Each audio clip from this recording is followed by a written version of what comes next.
नमस्कार दोस्तों, मैं अर्जुन आपका स्वागत करता हूँ स्टेप बाय अर्जुन के यूट्यूब चैनल में। तो दोस्तों आज की हमारी क्लास है वैदिक सभ्यता के बारे में। जो है दोस्तों आज की हमारी क्लास है, तो दोस्तों वीडियो को अंत तक जरूर देखना ताकि सभी क्वेश्चन जो है आपको आसानी से याद हो जाएं। साथ ही दोस्तों अगर आप हमारे चैनल पर पहली बार आएँ तो हमारे चैनल को भी सब्सक्राइब कर लीजिएगा, साथ ही बेल आइकन को प्रेस कर लीजिएगा ताकि हमारे आने वाले वीडियो का नोटिफिकेशन जो है आप तक पहुँचता रहे। चलिए दोस्तों वीडियो को स्टार्ट करते हैं। तो आज की क्लास में हम जानेंगे वैदिक सभ्यता के बारे में, जो अच्छे से यहाँ पे जानेंगे। तो आप सब लोग जो है यहाँ पे हेडिंग डाल लेंगे वैदिक सभ्यता के बारे में, और आज की हो जाती है हमारी तीसरी क्लास। तो वैदिक सभ्यता की यदि बात की जाए तो कल की क्लास में हमने ऋग्वैदिक कालीन देवताओं के बारे में पढ़ा था, ऋग्वैदिक कालीन नदियों के बारे में, साथ ही दोस्तों ऋग्वैदिक कालीन समाज कैसा था, इन सभी के बारे में हमने इससे पहली क्लास में जो अच्छे से चर्चा की थी।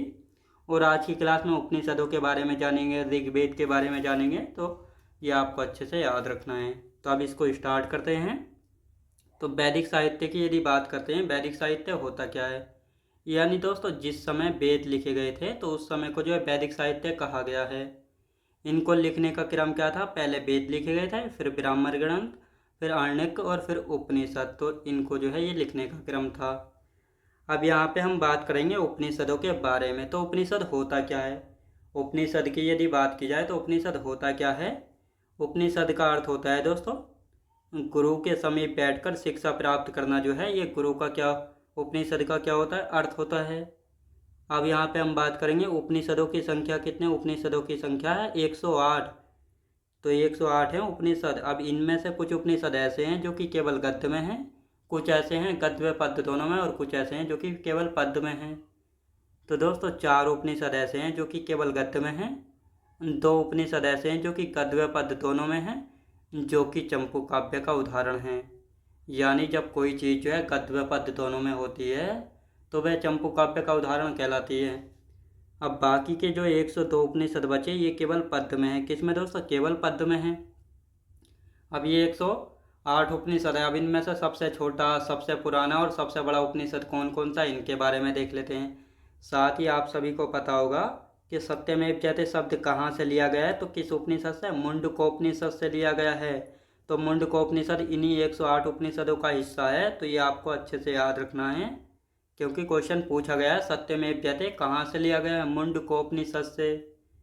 अब यहाँ पे हम बात करेंगे 4 उपनिषद जो कि केवल गद्य में हैं। तो पहला है कठोपनिषद, इस उपनिषद, श्वेतांबर उपनिषद और मैत्रेयी उपनिषद। तो ये 4 उपनिषद ऐसे हैं जो कि केवल गद्य में हैं। अब इनमें से कठोपनिषद ऐसा है जहाँ से यम नचिकेता का संवाद लिया गया है। ये क्वेश्चन पूछा गया है, यम नचिकेता संवाद किस उपनिषद से लिया गया है, तो ये जो है कठोप उपनिषद से लिया गया है। तो ये आपको अच्छे से याद रखना है। तो ये 4 उपनिषद ऐसे हैं जो कि केवल गद्य में, कठोप उपनिषद, इस उपनिषद, श्वेतांबर और मैत्रेयी उपनिषद। तो ये हो गए केवल गद्य वाले 4 हो गए। अब आते हैं जो कि केवल गद्य एवं पद्य दोनों में, तो इनको भी देख लेते हैं। 2 उपनिषद जो कि पद्य एवं गद्य दोनों में हैं, तो प्रश्न उपनिषद है, कैन उपनिषद, और ये दोनों जो हैं चंपू काव्य का उदाहरण हैं। ये मैंने आपको बताया है अभी, जो चीज़ जो है गद्य व पद्य दोनों में होती है वह चंपू काव्य का उदाहरण कहलाती है, जिसमें प्रश्न उपनिषद और कैन उपनिषद ये दोनों जो है गद्य व पद्य दोनों में हैं, तो इसलिए चंपू काव्य का उदाहरण कहलाते हैं। तो ये आपको अच्छे से याद रखना है। अब यहाँ पे हम बात करेंगे सबसे बड़ा उपनिषद कौन सा है। तो सबसे बड़ा उपनिषद भी आपको पता होना चाहिए। सबसे बड़ा उपनिषद बृहदारण्यक उपनिषद है, जहाँ से गार्गी और याज्ञवल्क्य संवाद, साथ ही याज्ञवल्क्य, मैत्रेयी व कात्यायनी का संवाद, तमसोमा ज्योतिर्गम्य, जिसका अर्थ है अंधकार से कैसे, अंधकार से प्रकाश की ओर।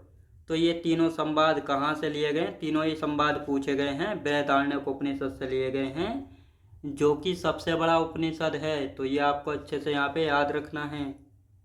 अब आते हैं दोस्तों सबसे छोटा उपनिषद कौन सा है, यानी जो 108 उपनिषद हैं इनमें से सबसे छोटा भी कोई होगा ना, तो सबसे छोटे की यदि बात करेंगे तो कौन सा हो जाता है, मांडूक्य उपनिषद। सबसे छोटा उपनिषद है मांडूक्य उपनिषद, सबसे बड़ा बृहदारण्यक उपनिषद। और अब आते हैं दोस्तों सबसे पुराना उपनिषद कौन सा है, छांदोग्य उपनिषद। सबसे पुराना भी आपको याद हो गया होगा कौन सा है, छांदोग्य उपनिषद हो जाता है। फिर आते हैं मुंडकोपनिषद, जहाँ से सत्यमेव जयते शब्द लिया गया है, तो ये क्वेश्चन जो है पूछा गया है, सत्यमेव जयते शब्द को कहाँ से लिया गया है, तो इसको लिया गया है दोस्तों मुंडकोपनिषद से जो है लिया गया है। अब यहाँ पे हम बात करेंगे 16 संस्कारों की। 16 संस्कारों का वर्णन कहाँ पे, व्यास स्मृति, मनुस्मृति और धर्म ग्रंथों में जो है या धर्म शास्त्रों में मिलता है। 16 संस्कारों का वर्णन कौन कौन से 16 संस्कार हैं, जैसे गर्भाधान संस्कार, पुंसवन संस्कार, सीमांतोन्नयन संस्कार, जातकर्म संस्कार, नामकरण संस्कार, निष्क्रमण संस्कार, अन्नप्राशन संस्कार, साथ ही दोस्तों चूड़ाकर्म संस्कार, विद्या आरंभ संस्कार, कर्णभेदन संस्कार, साथ ही यशोपवीत संस्कार, वेद आरंभ संस्कार, केशांत संस्कार, और यहाँ पे हम बात करेंगे समावर्तन संस्कार, विवाह संस्कार और अंत्येष्टि संस्कार। तो पूरे जीवन पर आधारित ये 16 संस्कार हैं जिनका वर्णन जो है धर्मशास्त्रों में, मनुस्मृति और व्यास स्मृति, इन सभी में जो है इनका वर्णन जो है मिलता है। तो ये आपको अच्छे से याद रखना है।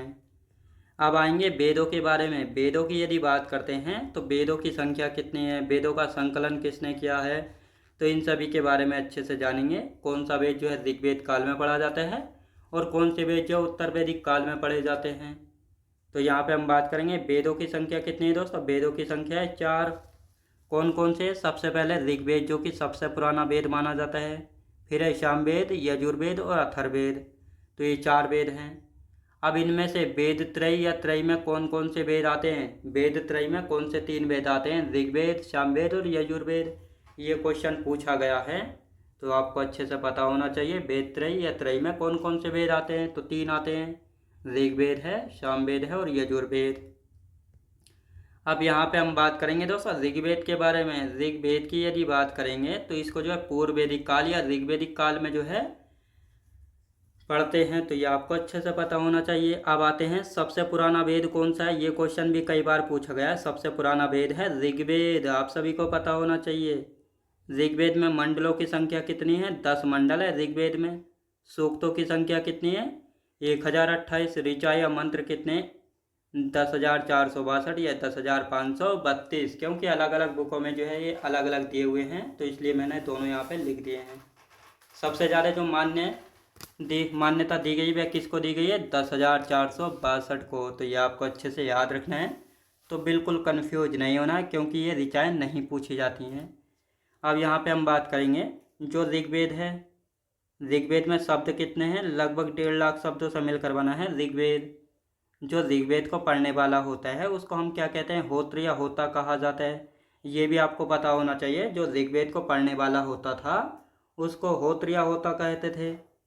अब इसका उपवेद क्या है, इसका उपवेद है आयुर्वेद। दोस्तों उपवेद की यदि बात करेंगे तो उपवेद क्या होता है, यानी जो ऋग्वेद है ये बहुत ही ज़्यादा कठिन भाषा में लिखा गया था। इसको सरल भाषा में जब लिखा गया था तो उसी को जो है इसका उपवेद कहते हैं, यानी इसको आसान भाषा में करके लिखने को जो है उपवेद कहा गया था। तो किस रूप में, आयुर्वेद के रूप में लिखा गया था और इसको जो है उपवेद कहा जाता है, किसका, ऋग्वेद का। तो ये आपको अच्छे से याद रखना है। लेकिन एक व्यक्ति हैं सुश्रुत के अनुसार जो है आयुर्वेद को अथर्ववेद का उपवेद माना जाता है, यानी जो ये सुश्रुत थे इन्होंने जो है आयुर्वेद को किसका उपवेद कहा था, अथर्ववेद का। और अथर्ववेद कौन सा है, चौथा वेद है जो कि सबसे नया वेद है। तो ये आपको अच्छे से याद रखना है। अब यहाँ पे क्वेश्चन किस प्रकार बनेगा, अगर पूछा जाए सुश्रुत के अनुसार अथर्ववेद का उपवेद कौन सा है, आयुर्वेद है, लेकिन सुश्रुत के अनुसार नहीं पूछा जाता है तो आयुर्वेद जो है ऋग्वेद का उपवेद है। तो ये आपको अच्छे से याद रखना है। अब यहाँ पे मंडलों के बारे में देख लेते हैं। तो दोस्तों जिन मंडलों से क्वेश्चन बनते हैं जो महत्वपूर्ण है, केवल हम उन्हीं मंडलों के बारे में अच्छे से यहाँ पे जानेंगे। तो जैसा ऋग्वेद का 3रा मंडल है, इसमें जो है गायत्री मंत्र के बारे में बताया गया है। और ये गायत्री मंत्र जो है सूर्य देवता को समर्पित है, किसको, सूर्य देवता को समर्पित है। गायत्री मंत्र की रचना ऋषि विश्वामित्र जी के द्वारा की गई थी, किसके, ऋषि विश्वामित्र जी के द्वारा जो है की गई थी। तो ये आपको पता लग गया होगा, ऋग्वेद के 3रे मंडल में गायत्री मंत्र के बारे में चर्चा की गई जो कि सूर्य देवता को समर्पित है और इसकी रचना ऋषि विश्वामित्र ने की थी। अब आते हैं 4थे मंडल में। ऋग्वेद के 4थे मंडल में कृषि यानी एग्रीकल्चर के बारे में बात की जाती है। और साथ ही ऋग्वेद के 4थे मंडल से पृथ्वी वेन्यू पुरुष के बारे में जानकारी मिलती है या पता चलता है। और ये पृथ्वी कौन था, तो भारत का पहला कृषि इंजीनियर था। तो ये आपको अच्छे से याद रखना है। अब यहाँ पे 7वें मंडल की यहाँ पे हम बात करेंगे। तो ऋग्वेद के 7वें मंडल में जो है दशराज्य युद्ध के बारे में वर्णन मिलता है। और ये दशराज्य जो युद्ध है ये जो है आर्यों के राजा सुदास के बीच और 10 भारतीय राजाओं के बीच जो है लड़ा गया था, जिसमें हार हुई थी 10 भारतीय राजाओं की और ये इसमें जीत हुई थी राजा सुदास की, जो कि आर्यों के शक्तिशाली राजा थे। ये युद्ध जो है दशराज्य युद्ध कहाँ पे लड़ा गया था, तो ये जो है परुष्णी नदी या रावी नदी के किनारे पर लड़ा गया था। इसका वर्णन ऋग्वेद के 7वें मंडल में मिलता है।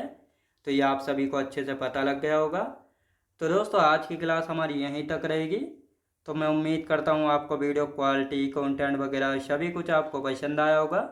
पसंद आया तो लाइक शेयर और सब्सक्राइब करना बिल्कुल भी ना भूलें। साथ ही दोस्त अगर आप हमारे चैनल पर पहली बार आएँ तो हमारे चैनल को भी सब्सक्राइब कर लीजिएगा, साथ ही बेल आइकन को प्रेस कर लीजिएगा ताकि हमारे आने वाले वीडियो का नोटिफिकेशन भी जो है आप तक पहुँचता रहे। चलिए दोस्तों मिलते हैं नेक्स्ट वीडियोज़ में।